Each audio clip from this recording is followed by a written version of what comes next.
Alors, est-ce que Expedition 33 est surcoté? Oui, clairement. Est-ce qu'il est bien quand même? Oui, clairement. Est-ce qu'il va être GOTY? Oui, clairement. Pourquoi? Parce que je pense que cette année, il n'y aura pas de jeux qui seront à sa hauteur. C'est quelque chose où l'intro, personnellement, elle m'a vachement touché. Et je m'attendais à que la suite soit vraiment absolument incroyable. Et au niveau du scénario, personnellement, j'ai été un peu déçu de la suite, sans vous spoiler. Mais l'intro était tellement puissante. C'était vraiment banger 20 sur 20 au niveau du scénar et de l'émotion et de la mise en scène. Que j'avoue qu'après, là, l'espèce de ventre mou qu'il y a eu après, j'étais un peu déçu, quoi. Au début, ce qui m'a tenu, c'était le scénario. Vraiment, la mise en scène, l'ambiance, la musique. Et après, ce qui m'a tenu, finalement, c'était le gameplay. Même si c'est un peu répétitif, forcément, c'est du tour par tour, mais le fait, forcément, qu'ils aient rajouté les esquives, ça, c'est vrai que c'est banger. Parce que y a le côté Souls que tout le monde aime, et qui enlève du côté ennuyant d'un tour par tour, qui peut être ennuyant. Force est de constater que ça marche de façon super bien. Et c'est d'ailleurs un des trucs qui fait que autant de gens ont aimé, je pense, c'est le gameplay. Au niveau de la difficulté, je trouve que c'est un peu dur. L'avantage, c'est qu'ils ont mis un mode facile, pour ceux vraiment que ça rebuterait. Et même le mode facile, j'ai testé pour voir quand même. Il est pas si facile que ça, hein. On se fait quand même one-shot à une certaine partie du jeu par tous les boss, quasiment. Ceux qui veulent vraiment jouer à un jeu détente sans se prendre la tête, ou quelqu'un qui serait vraiment novice dans le genre, aurait peut-être même du mal vraiment en mode facile, c'est même pas sûr qu'il ait le courage de le finir. Après, le système de Lumens, c'est assez complexe au début, c'est un peu le bordel dans les menus. Mais bon, on s'y fait, et finalement c'est assez plaisant, et ça rajoute une originalité, une profondeur. Donc ça finalement, c'est plutôt dans les points positifs. Hein. Après, au niveau de l'exploration, on est dans du TPS classique, couloir, semi-ouvert, avec quand même pas mal de murs invisibles.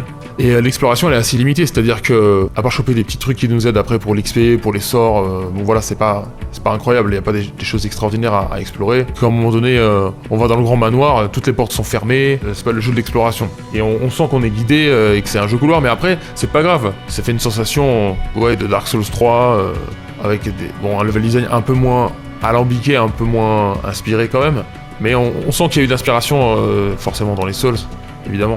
Après, ils ont fait une world map. Il y a beaucoup de choses qui essaient de tirer la nostalgie. C'est-à-dire que la world map, forcément, c'est pour faire penser au JRPG, au Final Fantasy, aux choses comme ça. Et c'est vrai que c'est sympa. Après, la world map, en fait, c'est pas si incroyable que ça. En fait, chaque truc qu'ils ont fait, c'est pas si incroyable que ça, mais ils l'ont quand même bien fait et avec classe. Donc c'est pour ça que les gens ont kiffé. Mais en soi, la world map, les mini-jeux qu'il y a à faire, c'est pas incroyable. Même il y a des mini-jeux qui sont axés sur la plateforme, et ça marche pas très bien. On voit que le jeu n'est pas fait pour faire de la plateforme, et ils ont mis des mini-jeux, c'est un peu en dessous du reste du gameplay. Après, il y a aussi les animations qui s'enchaînent pas non plus hyper bien. Quand on suit quelqu'un qui court, c'est vraiment je cours. Ça fait vraiment à l'ancienne. Il y a quelque chose de... Alors ça fait un peu hommage, mais quand même on est en 2025, et les animations, elles sont pas mal, mais elles s'enchaînent pas très bien, quoi.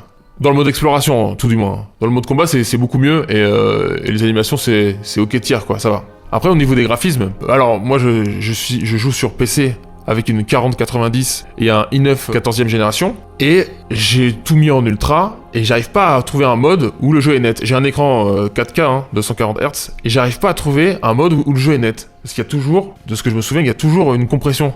Sur le DLSS ou un autre truc, on n'a jamais vraiment le jeu natif. Il n'y a pas cette netteté qu'on peut avoir par exemple dans Assassin's Creed Shadows, par exemple, qui est parfaitement net sur mon écran. Là, il y a un certain flou, comme une sorte d'aberration chromatique d'objectif. Hein. On sent un peu le côté cache-misère. Hein. On sent qu'ils n'ont pas eu un budget phénoménal forcément, vu que c'était une équipe d'une trentaine de personnes. Et voilà, et du coup ça pêche des fois.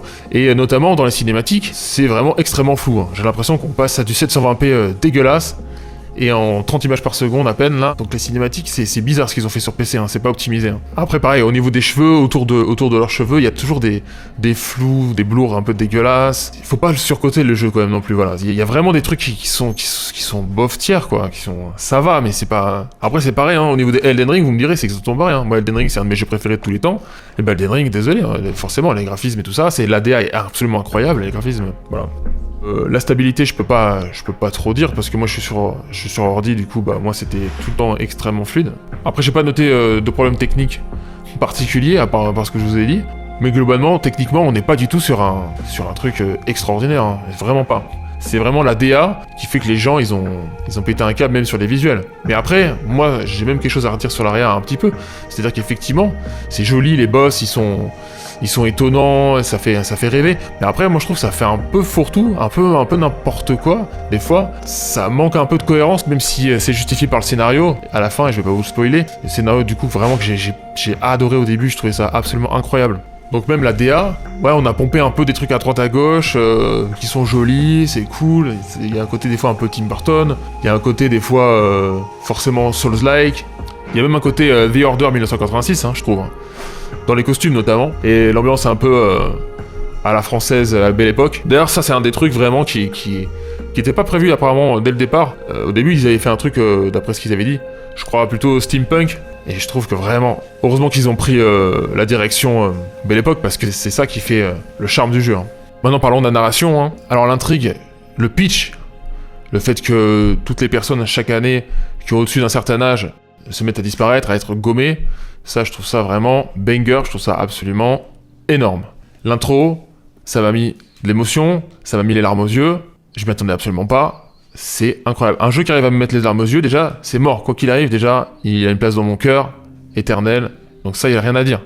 Donc vous inquiétez pas pour ça. Par contre, après, donc je vais pas spoiler, je vais absolument pas raconter, il se passe des événements, et vers la fin, vers le deuxième tiers, quoi, de l'histoire, on se rend compte de choses. Et je trouve que, même au niveau des compagnons qu'on se fait en route, avec... je trouve qu'il y a une sorte de dissonance entre le côté vraiment quasiment... réaliste de l'intrigue, le côté mystérieux.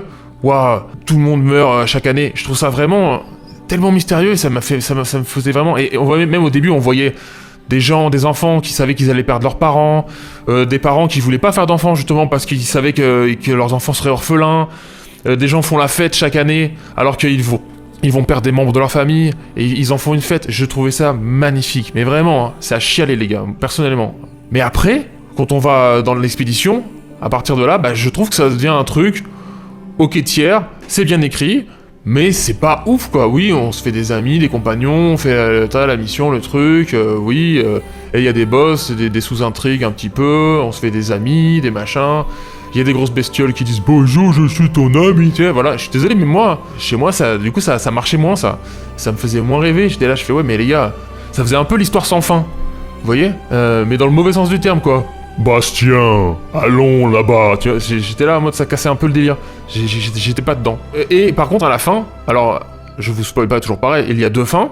Il y a une de ces fins, c'est bof, et une de ces fins, c'est incroyable. Donc pour moi en fait, le jeu c'est genre l'intro, les 2 premières heures de jeu c'est absolument incroyable, scénario tout ça. Après le scénario c'est bien écrit.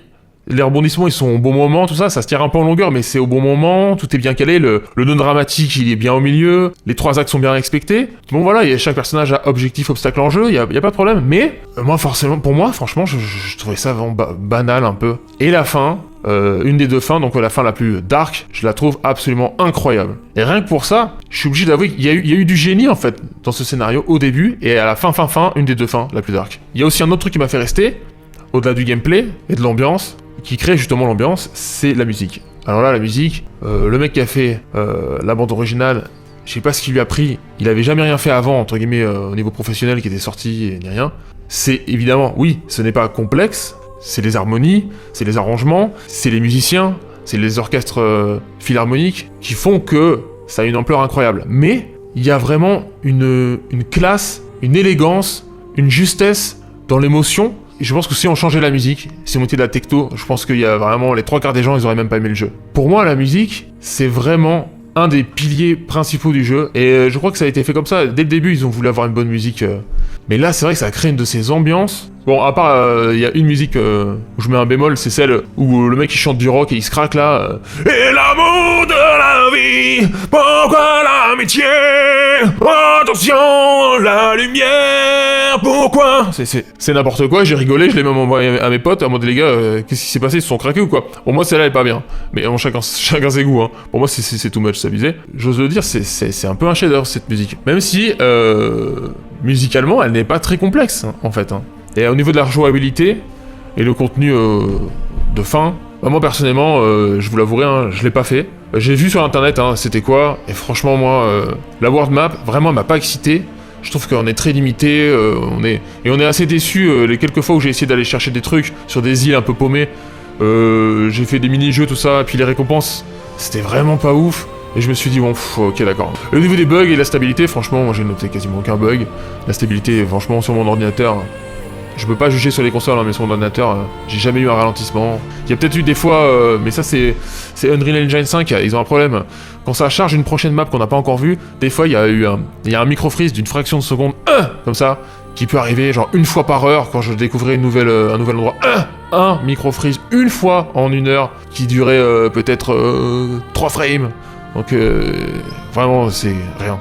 Donc en prenant tous ces aspects, on se rend compte que selon moi, si je devais donner une note, moi je mettrais 15-16. Attention, hein, 15-16 dans un monde où Assassin's Creed Shadows, je lui mets 8 ou 10 même pas. Voilà, dites-vous ça. Hein. Donc 15-16, pour moi c'est super, c'est un super jeu. Et pour moi il sera GOTY. Vraiment, on parie ce que vous voulez, il sera GOTY. Parce qu'il y a eu un engouement sans précédent. Vous avez vu la gueule du Metacritic, la gueule du Metacritic aussi spectateur. Enfin, un joueur, pour moi il est GOTY. Mais j'ai envie de dire, parmi des jeux bof quoi. S'il y avait eu GTA 5, ça aurait été différent. Mais effectivement, là dans une année comme ça, il est forcément GOTY. Mais j'ai envie de dire, malheureusement, même dans les autres années, il aurait mérité d'être GOTY. Parce que je suis désolé, Astrobot, c'est bien, il a eu le GOTY et c'était mérité dans son année pourrie. Mais Expedition 33 c'est mieux qu'Astrobot, pour moi. Et aussi It Takes Two, qui pour moi, je sais pas pour vous, hein. Je sais, tout le monde l'encense ce jeu, pour moi It Takes Two, c'est un jeu de merde. C'est comme ça, pour moi c'est un jeu de merde, qui a un gameplay qui est fluide comme un jeu Nintendo, c'est pas très bien fait, la DA, je trouve que c'est pas inspiré, le scénario, bof, et alors encore plus, Split Fiction, alors c'est carrément vraiment de la merde là, où le scénario est pitoyable, et vraiment, bref, après c'est chacun son avis. Donc pour moi, Expedition 33, il mérite le GOTY de cette année, et de 2024, et de 2023, c'est à ce point-là.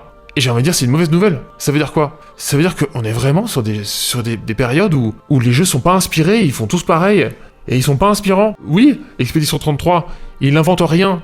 Il prend des choses des autres jeux, des JRPG, des Souls, mais il le fait bien, c'est un peu comme GTA. Ils inventent rien, ils reprennent des trucs qui existaient avant, mais ils les poussent au max un peu.